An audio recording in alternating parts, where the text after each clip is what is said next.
장면이 너무 좋으신데요. 지금까지 녹음을 안 하시고 지금부터 녹음하십니다. 뭐 다른 교인들이 이걸 알 필요가 없죠, 그렇죠? 저희 비밀을 다른 사람도 알려주면 안 돼요. 그래서 오늘 제가 갈라디아서를 이제 쭉 이제 공부하면서 제가 사실 갈라디아를 공부하는 것이 뭐 여러분께 좀 제가 뭐 여러분 모르는 걸 가르쳐 드리려고 하는 게 아니고 저 때문에 제가 이 복음에 대한 것을 제가 좀 확실히 알아야 되고 제가 그 복음 안에 확립이 돼야지 교인분들도 그거를 배울 수 있지 않을까. 그래서 저를 위해서 하는 건데요. 제가 그 다음 슬라이드 가주시면요, 장로님. 갈라디아서 2장을 마치면서 사도 바울이 이런 말을 합니다. 같이 읽으시면서 설교 시작하겠습니다. 하나, 둘, 셋. 내가 하나님의 은혜를 패하지 아니하노니 만일 의롭게 되는 것이 율법으로 말미암으면 그리스도께서 헛되이 죽으셨느니라. 이렇게 끝냅니다. 2장. 여러분. 하나님의 은혜를 헛되이 하지 않겠다고 말을 하면서 2장 말씀을 끝내는, 이 편지를 끝냅니다. 여러분, 저희가 의롭다고 하게 받는 것은 뭐 저희가 뭐 율법을 지키고 하나님을 다른 사람보다 더 사랑하고 저희 노력 때문에 된다는 것이 아니라는 것을 사도 바울이 또 다시 저에게 상기시켜주고 있는 말씀입니다. 저희 노력과 행위와 아무 상관없이 여전히 죄인인 상태에서 하나님이 예수님 때문에 십자가를 통해서 저희를 보시는 그 관점과 그 눈이 시선이 바뀐다는 것이죠. 뭐 저희가 더 잘하고 저희가 뭐 더 성경책을 잘 읽어서 하나님의 시선이 바뀌는 것이 아니고 예수님 때문에 십자가에서 행하신 일 때문에 하나님께서 저희 보시는 그 시점, 그런 것이 평판이 달라진다는 것. 사도 바울이 굉장히 지금 그것을 언급하고 있는데요. 만일 의롭게 되는 것이 율법으로 말미암으면 어떻게 된다고요? 그리스도께서 헛되이 죽으셨다. 여러분, 저희가 이 그리스도인의 삶을 살면서 이제 복습입니다. 제가 지금까지 쭉 설교했던 거 복습인데요. 저희가 율법으로 말미암아서 혹시나 내가 이걸 조금 더 잘하면, 혹시나 내가 이거 하나를 덜 하고 하나님께 조금 더 의롭지 않을까, 하나님께 나를 좀 좋게 보이지 않으실까, 아니면 하나님께서 나를 보셨을 때 너는 좀 의롭다, 조금 좋아졌다 생각을 하신다면은 어떻게 된다고요? 그리스도께서 헛되이 죽으셨습니다. 여러분, 저희가 오늘 설교를 하면서 그리스도께서, 예수님께서 헛되이 죽으시지 않았기를, 저희가 어떻게 하면은 예수님의 그 희생이 헛되지 않게 되는지를 오늘 좀 배우고 싶은데요. 그래서 저희가 그 1장과 2장의 그 복습을 잠깐 했고요, 여러분. 이 복습을 통해 가지고 그것을 토대로 오늘 두 가지 오류에 대해서 여러분께 좀 잠깐 설명을 하려고 합니다. 그래서 여기서 우리가 가장 중요하게 생각하는 1장과 2장에서 나온 그 이야기들 중에 여러분, 베드로와 사도 바울이 있습니다. 베드로가 거기서 이제 다른 이방인들과 밥을 먹다가 유대에서 사람들이 온다는 거예요. 깜짝 놀래가지고 밥 먹다가 뛰쳐나가는 거예요. 모른 척하고. 그걸 본 사도 바울이 당연히 왜 넌 인종차별하는 거야? 그렇게 말할 수도 있었겠죠. 왜냐면 인종차별하는 거니까요. 이방인 대 유대인 대. 그죠? 베드로도 이방인이었고 사도 바울도 유대인이었고, 그죠? 근데 이방인에게 전도를 하면서 저 예루살렘에 누가 온다니까는 그 사람들을 완전히 배제시키고 버리고선 떠난 거예요. 그래서 사도 바울이 너는 인종차별하는 사람이야 라고 할 수도 있었지만, 사도 바울은 뭐라고 했냐면은 당신은 지금 복음에서 벗어났습니다 라고 합니다. 당신이 지금 복음을 따라 행하지 아니하였습니다. 제가 지난번에도 말씀드린 건데요. 저희가 이걸 놓치면 안 됩니다. 우리가 짓는 모든 죄의 원인들은 저희가 복음에서 벗어났기 때문입니다. 복음의 울타리 안에 저희가 벗어나면은 저희가 죄를 짓는데 그 죄의 형태는 너무나 많아요. 하지만 저희는 그 죄의 형태들을 보면서 너가 이걸 안 하고 이걸 했기 때문에 그렇게 그 겉모습만 보는데 진짜 그 원인은 저희가 복음에서 벗어났기 때문에 죄를 짓는 것이죠. 그래서 그걸 갈라디아서 읽으면서 너무나 뚜렷이 저희가 배울 수 있는 것입니다. 그래서 이 복음에 합당한 삶은 어떤 삶이냐? 오늘 그것을 여러분과 간단하게 나누려고 합니다. 그래서 이 부분을 나누기 위해서 2세기와 3세기 그 초대 교회를 대표해가지고 이단 사람들과 싸우면서 책을 많이 저술했던 그분 중 한 신학자가 있는데요. 터툴리안이라는 신학자가 있었습니다. 그래서 장로님 다음 슬라이드 가시겠습니다. 터툴리안이라는 그 신학자는 이런 말을 했는데요. 제가 잠깐 보시면은 터툴리안이 이렇게 말했습니다. 복음은 언제나 두 가지 반대되는 오류 사이에 못 박힌다. 제가 이거를 토대로 조금 이제 설명을 할 텐데요. 복음은 언제나 두 가지 반대되는 오류 사이에 못 박힌다 라고 적었습니다. 여러분, 예수님께서 십자가 못 박히셨을 때 좌우에 누가 있었죠? 강도, 죄인들이 있었죠. 그렇죠? 죄를 짓고 사형을 받아야 마땅한 사람들이 양옆에 있었습니다. 그렇죠? 터툴리안은 지금 그거를 그 비유로 뭐라고 설명하면은 예수님이 두 강도 사이에 못 박힌 것처럼 복음도 두 오류 가운데 항상 못 박힌다라는 그런 비유를 한 것이었습니다. 그런 이야기를 한 것입니다. 그 오류가 양쪽 좌우에 못 박힌 그 오류가 뭐냐 하면요. 하나는 다음 슬라이드 사진입니다. 하나는 오른쪽에 율법주의, 사랑이 없는 진리, 그 다음에 반대편으로는 반율법주의, 진리가 없는 사랑. 이 두 오류 가운데서 복음이 못 박혔다는 거예요. 굉장히 2세, 3세기 때 크리스티애니티가 막 성장했을 때 이 생각을 했다는 게 생각해보면 여러분 그때 그리스도인들이 경험했던 것이나 지금 저희가 경험한 것 다 좀 비슷한 것이 아닐까 좀 생각을 해보는데요. 율법주의, 그 다음에 반율법주의, 가운데 못 박힌 복음이다. 그래서 여러분, 사랑이 없는 진리, 율법주의, 영어로 legalism이라고 합니다. legalism. 정확히 말하자면 율법을 지키는 사람이 율법주의자가 아닙니다. 자기가 하나님 앞에 의로하심을 얻는 데 있어서 율법을 의지하는 사람이 율법주의자인 것입니다. 율법주의자는 또 다른 말로 하자면은 종교주의자를 표현할 수 있고 도덕주의자로도 표현할 수가 있습니다. 근데 여러분 그것이 이쪽인데 그 반대편에도 요즘에 사실 이쪽이 저의 부모님 세대나 첫 이민 그 세대 분들이 많이 겪고 있으신 거라면은 여기 반율법주의, 진리가 없는 사랑만 가리키는 것은 또 다른 오류인데요.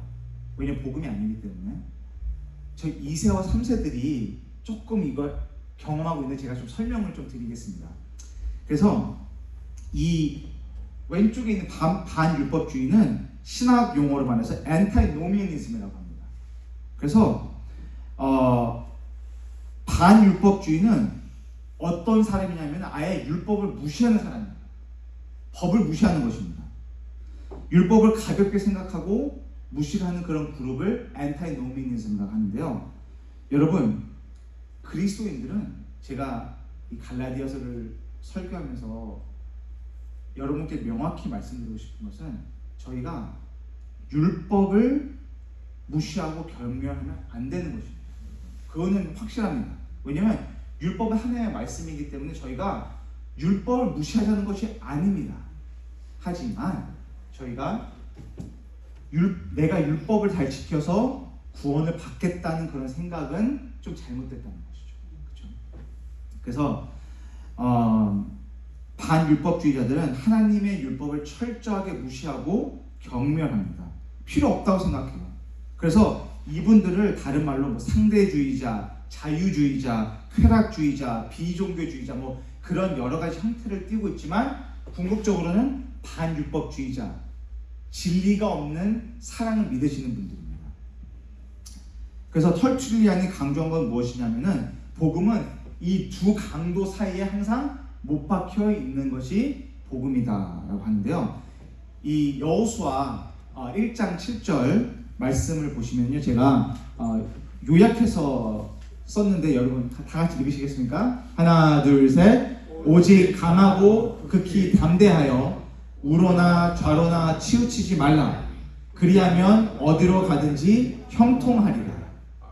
이건 당연히 여러분 그 큰 이스라엘 백성들을 가나안 땅으로 그 하나님께서 약속하신 땅으로 가면서 좌로나 우로 치우치지 말라고 하는 말씀이지만 오늘 보시면요 여러분 양옆에 강도가 있는데 그 가운데서 못 박혀 있는 것이 복음이라는 것을 봤을 때에 강하고 극히 담대한 마음으로 우로나 좌로나 치우치지 말라라는 이 그런 프린시플을 저희한테 좀 어플라이할 수가 있는 것이죠. 이것을 복음의 관점에서 읽으면 하나님께서 우리에게 주신 그 복음이라는 길이 있는데 그 복음이라는 길에 자꾸 오른쪽이나 왼쪽으로 저희가 시선을 돌리면서 그 길에서 떠나갈 수가 있다라는 것인데요. 복음의 좌와 우는 제가 지금 막 설명드린 것처럼 사랑이 없는 진리와 진리가 없는 사랑, 율법주의와 반율법주의 그 사이에 있습니다. 그래서 여러분 많은 사람들을 보면은 복음을 알겠다, 좀 알만하다, 복음을 믿는다고만 하지만 여러분 솔직히 복음을 믿는 사람들이 좀 많이 없습니다. 왜냐면 저도 그렇고 여러분도 그렇고 복음을 아는 것 같지만 매일 저희가 복음의 길에서 벗어나요. 그쵸? 죄인이기 때문에 항상 저희가 아침에 기도를 하고 내가 오늘은 좀 잘 살아야지 하지만 저희가 그래도 그 기도를 하는 도중에 나쁜 생각이 들면서 복음 길에서 빠져가게 돼요. 제가 그렇습니다. 오늘 아침에 설교 준비하는데 이메일이 오는 거예요. 이걸 또 제 와이프는 아는데 무슨 이메일? 제가 녹음은 되게 되면 여러분께 나중에 무슨 이메일에서 딱 얘기하면 제가 딱 말씀드릴게요. 하지만 그러면서 너무나 제가 오늘은 진짜 복음에 대해서 설교하는데 진짜 복음에 진짜 가득 차서 내가 설교를 해야 되겠다 기도하면서 하는데 이메일을 딱 오는 거예요. 사단이 어떻게 그렇게 잘하죠? 기도하는 도중에 딱 보내는 거예요. 그러면서 화가 막 올라오는데 그래서 기도하는데 특창을 들으면서 제가 좀 마음이 좀 가라앉았습니다. 율법주의는 어떤 사람들이냐? 나는 죄인이다 라고 인식을 합니다. 그 사람들도. 그렇기 때문에 율법주의가 되는 거예요. 내가 죄인이기 때문에 이걸 해야 되고 이걸 하면 안 되고 저걸 해야 되고 내가 아침에 기도를 해야 되고 성경책을 읽어야 되고 교회 매일 와야 되고 성경 공부를 해야 되고 11금을 내야 되고 이걸 다 내가 죄인이기 때문에 하나님께 좀 페이버를 얻기 위해서는 내가 이걸 다 해야 된다 라고 생각하시면서 내가 이걸 하면은 혹시나 하나님께서 나를 좋게 보지 않으실까. 율법주의자의 굉장히 흔한 특징입니다. 여러분 이게 굉장히 신앙의 퀄리티가 높고 수준이 높은 분처럼 보일 수는 있지만 그것도 율법주의인 것입니다.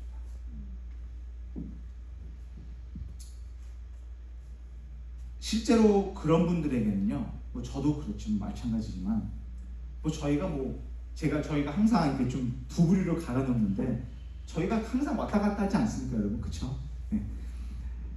그 율법주의자는 어떤 생각을 하냐면은 하나님은 어떤 분이냐라고 질문을 만약에 한다면은 거룩하고 하나님은 거룩한 분이시고 사랑의 분이시라고 말합니다. 분명히. 하지만 사랑은 굉장히 작고 거룩은 굉장히 커요. 그 거룩한 하나님을 기뻐하시기 위해서 내가 이걸 다 해야 된다. 그런 생각을 갖고 있습니다. 하나님을 보는 그 시야가 조금씩 다릅니다. 사랑이 없는 건 아니지만 하나님의 말씀대로 살고 하나님이 원하는 수준, 즉 거룩함이 어느 정도로 이루어져야지만 하나님께 나를 받아들이실 것 같은 생각을 하시는 거예요. 제가 그 생각을 이거 설교를 준비하면서 쭉 생각해 보면 제가 조지아에서 자라나면서 그런 설교를 너무나 많이 들은 것 같아요. 제가 정확히 기억은 안 나지만 그런 사상에 그런 생각에 제가 어린 아이로서 너무나 그게 너무 뚜렷했어요. 저한테. 뭐 그분들이 뭐 완전히 틀리다는 건 아니지만 뭐 그런 쪽에서 왔습니다. 그래서 제가 보면은 제 친구들이 너무나 많은 친구들이 교회에서 지금 교회를 안 나가요. 너무나 그 거룩한 하나님의 그 거룩하심에 내가 미치지 못하는 거예요. 아무리 이걸 안 하고 하고 싶은 걸 안 하고 이걸 지키고 저걸 안 해도 그 수준이 너무 높은 거예요. 그렇죠? 그래서 생각해보면 너무 안타깝게도 조지아에서 같이 그렇게 부모님이 기도해드리고 그렇게 헌신적으로 해줬던 분들 자녀들이 교회 안 나와요. 뭐 꼭 그것 때문에는 아니지만 그것이 하나의 요소는 아니었을까 제가 생각을 해보는데요. 그렇다고 해가지고 반대편에 반율법주의가 더 낫다는 건 또 아닙니다. 여러분. 제가 반율법주의는 반대편으로 이런 거예요. 나 정말 괜찮은 사람이야. 나는 법 없이도 살 사람이야. 나쁜 사람도 아니고 나 정말 좋은 사람이야. 그 한국말로 모르겠지만 골든 룰 그게 뭐라고 그러죠? 황금률. 네. 내가 다른 사람이 나한테 어떻게 할지를 원하는 대로 다른 사람이 해주는 것, 그쵸? 그것이 이제 황금률인데 그 법만 지키면 뭐 예수님 필요 뭐가 있어? 내가 뭐 다른 사람을 뭐 이렇게 나쁘게 하는 것도 아니고 다른 사람들에게 이게 피해 입히는 것도 아니고 도덕적으로 잘 살고 있는 것 같은데 텍스도 내면서 아이들을 잘 키워서 잘 좋은 사회 형성하는 데가 키워주고 있는데 내가 뭐 예수님 왜 필요해? 그런 생각을 가질 수가 있는 것입니다. 그리고 그분들은 하나님을 봤을 때 신은 분명히 좋은 사랑의 신이실 거야.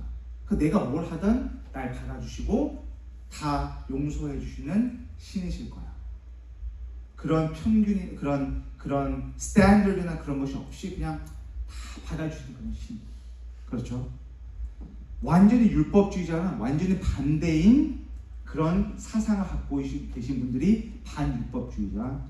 그런데 여러분 이 두 부류의 사람들이 공통점이 뭔지 아십니까? 복음을 싫어해요. 복음을 굉장히 싫어합니다. 왜냐하면 너무 불편한 거예요. 율법주의자는 복음이 왜 불편한 줄 아세요? 여러분? Too easy. 너무 쉬운 거예요. 하나님께 구원받는 게 그렇게 쉽다고? 예수님 믿으면 구원받는다고? 이거 다 안 해도 돼? 이렇게 막 옷 잘 차려입고 시부금 내고 아이들한테 설교 시간에 졸지 말고 다 그렇게 하면서 이걸 다 해야지 안식일날 철저하게 해질 때부터 해질 때까지 정확히 해야지 너가 그래도 구원을 받을까 말까 한데 예수님만 믿으면 된다고? Too easy. 그렇게 되는 거예요. 그러니까 복음이 너무나 불편한 거야 그분들한테는요. 예수 안 믿으면 구원이 없고 하늘나라 못 간다고? 그게 무슨 하나님이야. 악한 신이지. 뭐 그런 식으로 되는 것이고 그것이 이제 반율법주의자들이 생각하는 것이고요. 여러분. 반율법주의자들이 복음이 불편한 이유는요. 너무 어려워요. 그리고 좀 요즘 세대 사람들은 생각하기로는 이것이 너무 배타적인 거예요. 예수님을 믿지 않으면 구원을 못 받는다고? 왜 그렇게 다 이렇게 사람들에게 이렇게 갈라놓는지, 그런 너무 배타적이고 너무 까다로워서 싫다고 생각이 드는 것이 요즘 세대 사람들입니다. 그래서 율법주의자든지 반율법주의자든지 다 복음이 불편한 것은 마찬가지입니다. 하지만 여러분, 오늘 저희가 여호수아서도 읽었었고 갈라디아서 2장도 읽었었고, 이 둘 사상 중에 한쪽으로 저희가 기울면은 복음의 능력을 저희가 잃게 됩니다. 복음의 능력을 잃게 되면요, 저희는 죄를 짓게 되고 하나님의 그 뜻을 저희가 이룰 수가 없게 되는 것이죠. 그래서 여러분, 굉장히 중요한 것이, 제가 이 복음을 왜 이렇게 강조하냐면요, 여러분, 저희 교회가 저로 시작해서 복음의 길에서 벗어나게 되는 거예요. 뭐 어린이 프로그램 잘하고 그걸 떠나서, 그렇죠? 여러분의 헌신과 희생을 떠나서 저희가 하나님께서 주신 그 복음의 길에서 떠나게 이탈하게 되면 여러분, 큰일 나는 것입니다. 그렇기 때문에 저희가 이 갈라디아서를 저부터 이해를 해야 되는 것입니다. 그렇기 때문에 이거 굉장히 중요한 것인데요, 한쪽으로 기울게 되면은 복음 자체가 무력화되게 된다는 것입니다. 그래서 많은 사람들이 나는 복음을 믿습니다 라고 말하지만 실제로 그 복음이 우리의 삶을 관통하지 못하고 우리의 삶을 움직이지 못하고 저희의 마음을 바꾸지 않는다는 것이죠. 너무나 안타까운 현실이 오늘 교회에서 저희가 볼 수 있는 현상들입니다. 계속해서 한쪽으로 치우치기 때문인 것이죠. 그렇기 때문에 복음이 그 가운데서 못 박히게 되는 것입니다. 우리의 삶이 변화되지 않는 이유는 무엇입니까? 우리가 이 복음이라는 선 안에서 그 복음이라는 길을 자꾸 벗어나기 때문에 삶이 변화되지 않는다고 감히 말씀드릴 수가 있는 것입니다. 그래서 율법주의자나 반율법주의자나 삶의 변화가 없는 거예요. 자, 여러분, 저희 교회에 어린이들이 정말 많죠. 작년에 저희가 세봤을 때 18세 미만 아이들이 125명입니다. 이번 년 더 많아요. 제가 아직 세보지 못했지만 작년 12월 31일까지 125명이에요. 다 오면 저희가 언제나 여름 빼고 어느 안식일이나 세보면은 한 100명 정도 와 있어요. 뛰어다니는. 왜 벽을 하얗게 칠했는지 도대체 이해가 안 가지만, 그쵸? 뭐 저희가 주인이 아니니까 어떻게 뭐라고 말할 수는 없지만 다 거나요. 애들이 가다가 못에 이렇게 긁히고 파트락 하면서 긁히고, 긁힌 자국이 엄청 많은데 저희 집사님이 가가지고 다 지워요. 또 근데 지우다가 또 너무 열심히 집사님들은 페인트까지 벗겨요. 막 너무 빡빡 닦아가지고, 그쵸? 그런 일이 너무나 많은데 여러분, 제가 이 말을 왜 하냐면요, 18세 미만의 125명의 있는 이 아이들이 있는 교회 담임 목사는 하나님의 사랑을 어떻게 그런 아이들에게 효과적으로 설명을 할 수가 있을까요? 그렇죠, 여러분? 그게 제 숙제죠. 굉장히 어려운 숙제입니다. 아이들이 이해를 할 수 있게, 그렇죠? 그러면서 좋으신 분들 해서 그분들이 또 아이들에게 가르치고 복음에 대해서, 그렇죠? 그래서 보면은 마리아도 그렇고 루트도 그렇고 제시도 그렇고 지금 새로운 청년 목사님 락도 그렇고 저희 부목사님 파스 아이색도 그렇고 복음에 굉장히 열심히신 분들입니다. 그래서 아이들 너무나 잘 가르치고 계신데, 하나님은 당신을 사랑한다 라고 저희가 외쳤을 때 여러분이 그 사랑 앞에 감동을 받고 나의 삶을 정말 바꿀 수 있는 사랑은 여러분, 대가를 치른 사랑이어지만 저의 마음을 바꿀 수가 있는 사랑입니다. 여러분, 무슨 말인지 아시죠? 대가를 치른 사랑. 하나님은 하나밖에 없는 예수 그리스도를 하나님과 한 번도 분리된 적이 없고 죄를 한 번도 지시지 않은 분이 저희의 이 죄의 땅에 오셔가지고 저희의 죄값을 치르시고 십자가에 못 박히시고 저희의 죄를 대신해서 죽으셨습니다.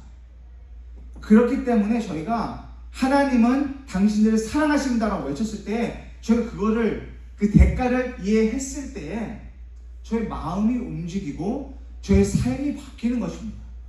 그렇죠, 여러분? 그것을 아이들에게 어떻게 가르쳐야 될까요? 그렇죠? 하나님과 분리되는 지옥을 경험하신 예수님을, 그 십자가에 달리신 그 예수님을 아이들에게 어떻게 가르쳐야지 아이들의 삶이 바뀌고 그들이 침례를 받고 그들이 예수님을 그 마음속에 어떻게 그것을 저희가 어떻게 가르쳐야 될까요? 저희는 그것을 알기 때문에 복음을 이해할 때에 그 사랑 앞에 가슴이 뜨거워지는 것입니다. 그래서 우리는 그 사랑을 할 때 그냥 정말 내가 있는 이 자리에 내려와서 나와 함께 하시는 나를 대신해 죽어주신 그 하나님의 사랑을 우리가 경험하게 되고, 그래서 저희가 계속 말씀드린 것이 복음만이 저희의 삶을 바꿀 수가 있는 것입니다. 그래서 여러분, 시간이 없기 때문에 제가 설명을 깊게 못 드리지만 제가 4가지 복음이 가져오는 4가지 변화를 그냥 읽고 기도하고 끝내겠습니다. 지금 조금 늦었기 때문에. 복음이 저의 삶을 어떻게 바뀔까요? 4가지입니다. 첫 번째, 저희의 자아상이 변화하게 됩니다. 복음을 이해하시면요, 우리의 자아상이 변합니다. 종교는 뭐라고 가르치죠? 내가 이 기준을 지키면 너는 자신감을 가질 수 있지만 겸손할 수는 없어. 근데 만약에 내가 이 기준을 지키지 못한다면, 미달하지 못한다면 너는 겸손할 수는 있고 눈물을 흘릴 수도 있지만 결코 자신감을 가질 수가 없고 담대할 수가 없어. 그렇게 가르칩니다. 하지만 복음은 어떻게 되죠? 우리는 동시에 의인이고 동시에 죄인이라는 것을 제가 지난 설교 아니라 지지난 설교에서 여러분께 말씀을 드렸습니다. 그래서 저희가 하나님 앞에 언제나 겸손함과 담대함이 동시에 존재한다고 제가 설교한 적이 있었죠. 그래서 우리가 막 잘 될 때에도 언제나 하나님 앞에서 겸손할 수가 있고, 뜻대로 되지 않고 복음에게서 이탈했을 때에 저희가 낙심되고 슬프고 자신에게 실망을 할 때에도 우리는 겸손하면서도 동시에 하나님 앞에 담대히 나갈 수가 있는 것입니다. 자아상이 변화됩니다. 굉장히 중요한 건데요. 진짜 시간이 없기 때문에 제가 2번째, 복음이 가져오는 변화, 2번째, 고난과 어려움을 대하는 태도가 저희가 바뀝니다. 여러분, 굉장히 중요한 건데요. 저희가 삶을 살면서 고난, 어려움 어떻게 피해갈 수가 없습니다. 아무리 하나님을 저를 사랑하시고 아무리 여러분이 좋으신 분들이라도 고난과 어려움을, 여러분, 복음을 이해하시면요, 그것을 대하는 태도가 바뀌면서 그 bitterness와 그 굉장히 막 어렵고 왜 나한테 이런 그게 태도가 바뀐대요.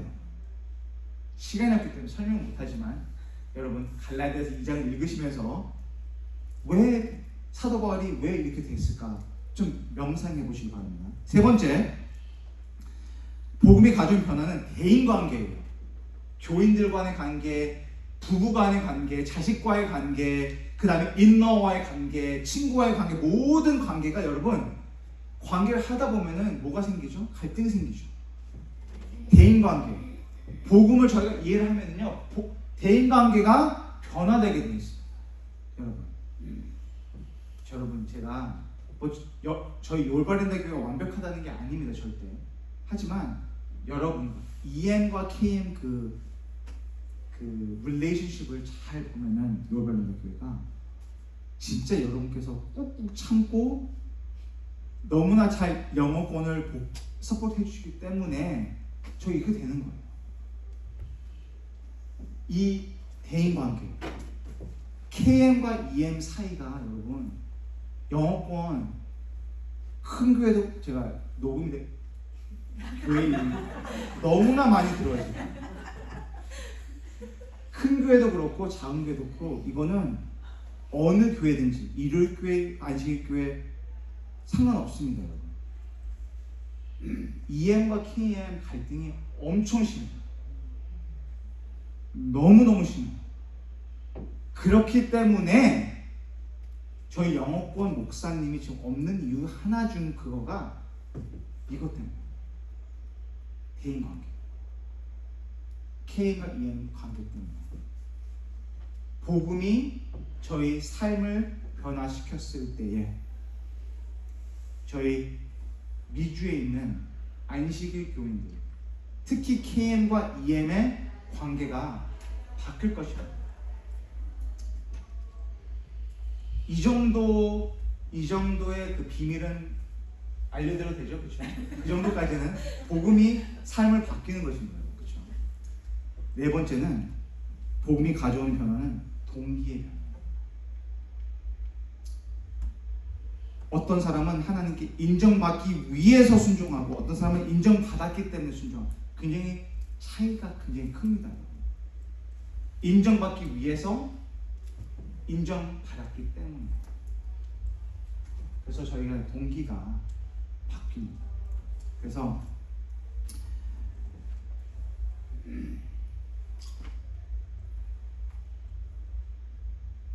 사랑하는 성도 여러분, 마음과 행동을 움직이는 것이 복음, 감사가 되시기를 주님의 이름으로 축복하면서 제가 오늘 말씀을 마치도록 하겠습니다. 제가 지금 기도하고 끝낼까지 하면 시간이 좀 됐기 때문에 기도하시겠습니다.